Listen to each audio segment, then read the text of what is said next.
पिता पुत्र और पवित्र आत्मा के नाम पर आमीन। मेरे प्यारे दोस्तों, आप सबों को प्रभु ईसा मसीह की ओर स्वागत करते हैं।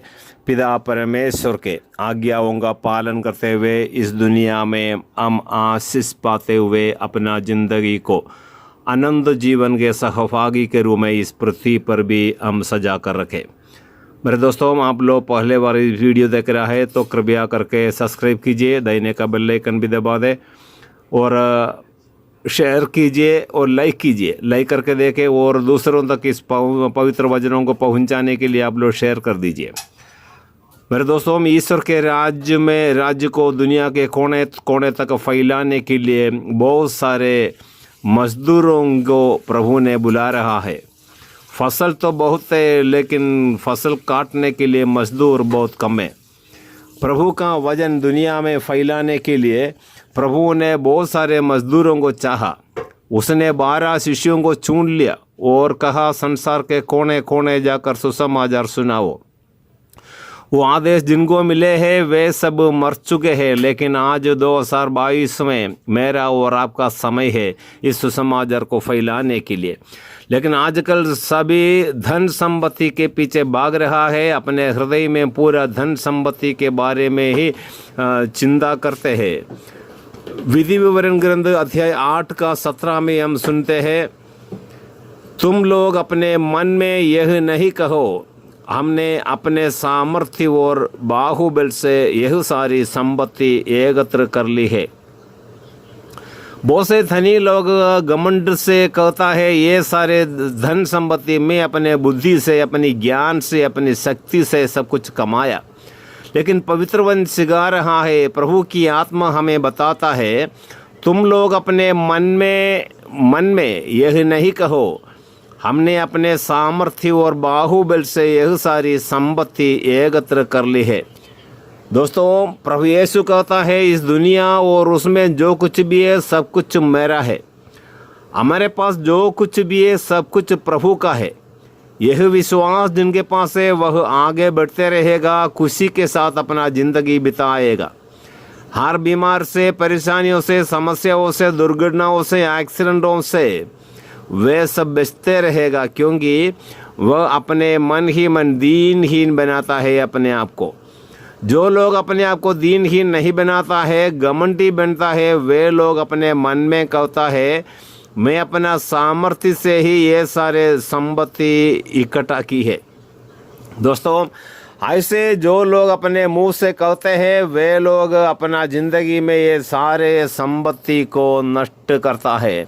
स्तोत्र ग्रंथ 39 में हम पढ़ते हैं, 39:7 में, 39 का 7 में प्रसंग के साथ, वह धन एकत्र करता है और नहीं जानता कि उसे कौन बटोर लेगा। बहुत से लोग धन इकट्ठा करता है, धन संपत्ति एकत्र करते हैं, बढ़ाते रहता है, लेकिन वह नहीं जानता कि उसे कौन बटोर लेगा। हमारे धन संपत्ति आखिरी में कौन ले जाएगा हमें खुद नहीं मालूम। फिर आपको भी नहीं मालूम आपका धन संपत्ति आप जो मेहनत करता है, नहीं तो धोखेबाजी से धन इकट्ठा करते हैं, वह कौन इस्तेमाल करेगा आपको खुद नहीं मालूम। फिर हम उसका पीछे क्यों भाग रहा है, प्रभु यीशु हमसे पूछता है। मेरे दोस्तों, धन संपत्ति हमें ज़रूरी है, हमें ज़रूरी है, हर काम के लिए हमें धन संपत्ति ज़रूरी है। लेकिन स्तोत्र ग्रंथ 119 का 36 में हम पढ़ता है, मेरे हृदय में धन संपत्ति का नहीं बल्कि अपने आदेशों का अनुराग रोपने की कृपा कर। जो विश्वासी गण है, अपने मन में धन संपत्ति का नहीं बल्कि ईश्वर के आदेशों का अनुराग रोपने की कृपा कर। हमारे हृदय में ईश्वर के आदेशों का अनुराग रोपना है, लगाना है। यदि ईश्वर का वचनों को हमारे हृदय में संजोए रखेगा, उस वचनों के अनुसार हमें ज्ञान मिलेगा, उस ज्ञान हमें सुरक्षित रखेगा, सुरक्षित ईश्वर के संतान के रूप में स्वर्ग राज्य तक ले जाएगा। इसलिए प्रभु का वचन हमें सिखा रहा है। प्रभु, ये प्रार्थना है स्तोत्र का प्रार्थना, मेरे हृदय में धन संपत्ति का नहीं बल्कि अपने आदेशों का अनुराग रोपने की कृपा कर। कितने विनम्रता के साथ स्तोत्रगार ने प्रार्थना कर रहा है। हमारे हृदय में धन संपत्ति का लालच नहीं बल्कि ईश्वर का आदेशों को हमारे हृदय में आलेखन कीजिए, हमारे हृदय में लिख दीजिए आपके पवित्र वचनों को, अनुशासनों को। मेरे दोस्तों, इसी प्रकार जो भी प्रार्थना करता है प्रभु के संगति में, वे हर रोज अपने धन संपत्ति में आगे बढ़ते जाएगा। लेकिन बहुत से लोग ब्याज लेता है, सूदखोरी लेता है, पैसा इकट्ठा करता है, पैसा कमाते कमाते अपना जिंदगी बर्बाद हो जाते हैं।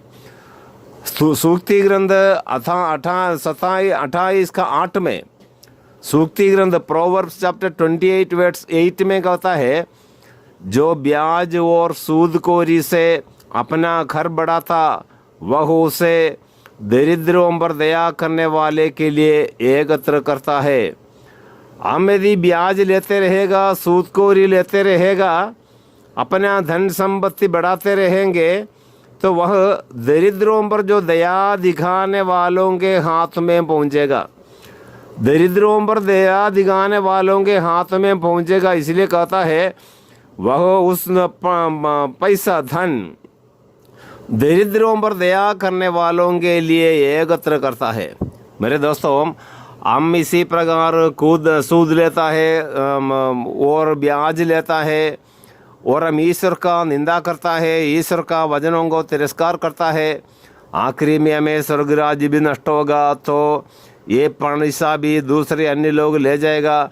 तो ये ब्याज द्वारा, सूदखोरी द्वारा हम अपने लिए धन क्यों इकट्ठा करना है। दोस्तों, हमारे पास जो कुछ भी धन है हमारे कमाई है, लेकिन प्रभु को धन्यवाद देना। हमें पैसा कमाने के लिए शक्ति दिया, ज्ञान दिया, बुद्धि दिया, नौकरी दिया और हमें सब कुछ दिया, परिवार दिया, माता पिता दिया, वो भाई बहनों को, बच्चों को दिया। ये सब प्रभु की ओर से वरदान है।